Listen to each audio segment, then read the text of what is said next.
प्रिय भक्तों, जब जीवन में अंधेरा छा जाता है, जब हर तरफ निराशा दिखाई देती है, जब अपने भी साथ छोड़ देते हैं और जब मन के अंदर डर घर बना लेता है, तब भगवान श्री कृष्ण कहते हैं, डर मत, मैं हूं ना। आज का यह संदेश उन सभी के लिए है जो इस समय जीवन के सबसे कठिन दौर से गुजर रहे हैं। अगर आपके जीवन में बुरे दिन चल रहे हैं, अगर मेहनत के बावजूद सफलता नहीं मिल रही, अगर रिश्तों में दरार आ गई है, अगर आर्थिक तंगी है, अगर मन में घबराहट और असुरक्षा है, तो आज श्री कृष्ण की ये बातें अपने हृदय में उतार लो। एक बुरे दिन स्थायी नहीं होते। गीता में श्री कृष्ण कहते हैं, सुख और दुख दोनों आते जाते रहते हैं। जैसे सर्दी और गर्मी स्थायी नहीं होती, वैसे ही जीवन के कठिन दिन भी स्थायी नहीं होते। आज जो परेशानी है, कल वही आपकी ताकत बन सकती है।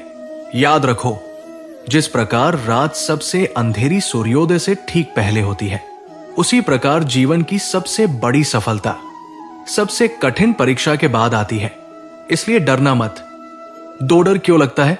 डर तब पैदा होता है जब हमें भविष्य की चिंता होती है, हमें परिणाम का भय होता है, हमें अपने ऊपर विश्वास नहीं होता, हमें लगता है हम अकेले हैं। लेकिन श्री कृष्ण कहते हैं, तुम कभी अकेले नहीं हो। जब अर्जुन युद्ध भूमि में डर गया था, तो क्या श्री कृष्ण ने उसे छोड़ दिया? नहीं, उन्होंने उसका हाथ पकड़ा, उसकी बुद्धि को जागृत किया और उसे उसकी शक्ति का एहसास कराया। आज भी वही कृष्ण तुम्हारे साथ है। जब सब साथ छोड़ दे, जीवन में ऐसा समय आता है जब अपने भी पराये लगने लगते हैं। जिसे तुम अपना समझते थे, वही मुंह मोड़ लेता है, तब मन टूट जाता है। लेकिन श्री कृष्ण कहते हैं, जो तुम्हें छोड़कर जाता है, वो तुम्हारे भाग्य में था ही नहीं। जो सच्चा है, जो तुम्हारे कर्म और भाग्य में है, वो कभी तुम्हारा साथ नहीं छोड़ेगा। इसलिए जो जा रहे हैं, उन्हें जाने दो। 4 संघर्ष ही चरित्र बनाता है। सोचो, अगर अर्जुन को युद्ध न लड़ना पड़ता, तो क्या वो महान योद्धा कहलाता? अगर श्री राम को वनवास न मिलता, तो क्या वो मर्यादा पुरुषोत्तम बनते? संघर्ष ही इंसान को महान बनाता है। आज तुम्हारे जीवन में जो कठिनाई है, वही तुम्हें मजबूत बना रही है। 5 भगवान परीक्षा क्यों लेते हैं?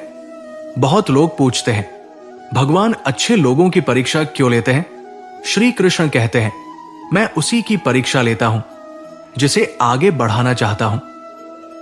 सोने को जब तक आग में नहीं तपाया जाता, वो कुंदन नहीं बनता। तुम्हारी कठिनाइयां तुम्हें तोड़ने नहीं, तुम्हें तराशने आई है। 6 परिणाम की चिंता मत करो।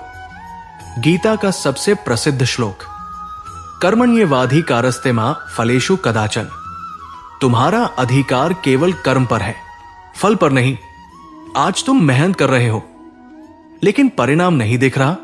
डर मत, फल सही समय पर मिलेगा। बीज बोने के तुरंत बाद पेड़ नहीं उगता। साथ जब मन बहुत घबराए, अगर तुम्हारा मन बहुत बेचैन है, तो ये 3 काम करो। रोज 5 मिनट भगवान का नाम लो। अपनी समस्याएं कागज पर लिखो। जो तुम्हारे नियंत्रण में है, वही करो। बाकी सब श्री कृष्ण पर छोड़ दो। 8 याद रखो, तुम कमजोर नहीं हो। तुम्हारे अंदर वही आत्मा है जो श्री कृष्ण ने अर्जुन को समझाई थी। तुम्हारे अंदर अपार शक्ति है, लेकिन डर उस शक्ति को ढक देता है। आज से अपने आप से कहो, मैं कमजोर नहीं हूं, भगवान मेरे साथ है। 9 असफलता अंत नहीं है। असफलता का मतलब है ईश्वर ने तुम्हारे लिए बेहतर योजना बनाई है। कभी कभी जो हमें नहीं मिलता, वही हमारे लिए सबसे बड़ा आशीर्वाद होता है। भरोसा रखो। जब जीवन में कुछ समझ ना आए, तो बस इतना याद रखो, जो हो रहा है अच्छे के लिए हो रहा है।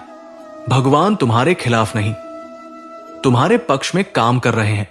प्रिय भक्तों, अगर इस समय आपके जीवन में बुरे दिन चल रहे हैं, तो ये याद रखिए, ये समय स्थायी नहीं है। भगवान आपको देख रहे हैं। आपकी मेहनत व्यर्थ नहीं जाएगी। आपकी प्रार्थना सुनी जा रही है। जब भी डर लगे, आंखें बंद करके कहो, हे श्री कृष्ण, मैं डरता नहीं, क्योंकि आप मेरे साथ हैं। और विश्वास रखो, अंधेरा चाहे कितना भी गहरा क्यों न हो, एक दीपक उसे मिटा सकता है, और वह दीपक है आपका विश्वास। अगर यह संदेश आपके दिल तक पहुंचा तो कमेंट में लिखिए जय श्री कृष्ण, और याद रखिए, कितने भी बुरे दिन हो, डरना मत, भगवान तुम्हारे साथ है। जय श्री कृष्ण।